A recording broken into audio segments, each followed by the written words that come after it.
উদ্যোক্তা কিংবা যারা উদ্যোক্তা হতে চায় তাদের পাশে থেকে সহযোগিতা করবে সরকার।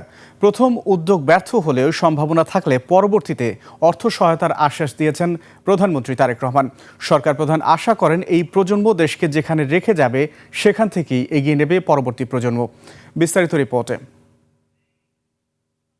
ঢাকা বিশ্ববিদ্যালয়ের নবাব নওয়াব আলী চৌধুরী সিনেট ভবনে তারুণ্য, স্টার্টআপ ও সম্ভাবনার বাংলাদেশ শীর্ষক তরুণদের বিশেষ অনুষ্ঠানে যোগ দেন প্রধানমন্ত্রী তারেক রহমান। এতে দেশের ৮টি বিশ্ববিদ্যালয়ের ২৩০ জনের বেশি শিক্ষার্থী সহ সফল উদ্যোক্তাদের উপস্থিতিতে বাংলাদেশের স্টার্টআপ ইকোসিস্টেম নিয়ে একটি তথ্যচিত্র প্রদর্শন করা হয়।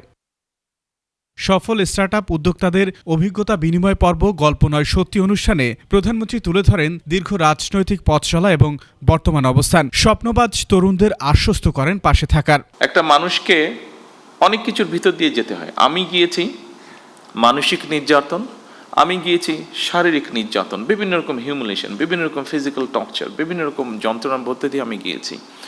অনেক ধৈর্যের পরীক্ষা দিতে হয়েছে। তারপরে আমি আজকে আলহামদুলিল্লাহ আল্লাহর রহমতে একটা জায়গায় এসেছি। আপনাদেরকে খুব সংক্ষেপে এটা বলার অর্থ হলো আপনাদেরকে এরকম অনেক কষ্টের মধ্যে দিয়ে যেতে হবে। সরকার প্রধান আক্ষেপ করে বলেন, দেশে কাজের জায়গা না থাকায় বিদেশে মেধা পাচার হচ্ছে। নতুন যারা উদ্যোক্তা হতে চান তাদের সহায়তা করবে সরকার। আমার সরকারের অবস্থান থেকে আমি বলতে পারি, আমরা আছি আপনাদের সাথে, আপনাদেরকে হেল্প করার জন্য, আপনাদেরকে পথ দেখানোর জন্য, আপনাদের পাশে দাঁড়ানোর জন্য আমরা আছি। কতটুকু পারবো আমি জানি না, বাট আমরা আছি। যতটুকু পারবো সর্বোচ্চ শক্তি দিয়ে আপনাদের পাশে থাকার চেষ্টা করব আমরা ইনশাআল্লাহ। অনুষ্ঠান শেষে প্রধানমন্ত্রী সিনেট ভবনের পাশে তরুণ উদ্যোক্তাদের স্টল পরিদর্শন করেন। আকবর হোসেন সুমন, ২১ টেলিভিশন, ঢাকা। যুক্তরাষ্ট্র ও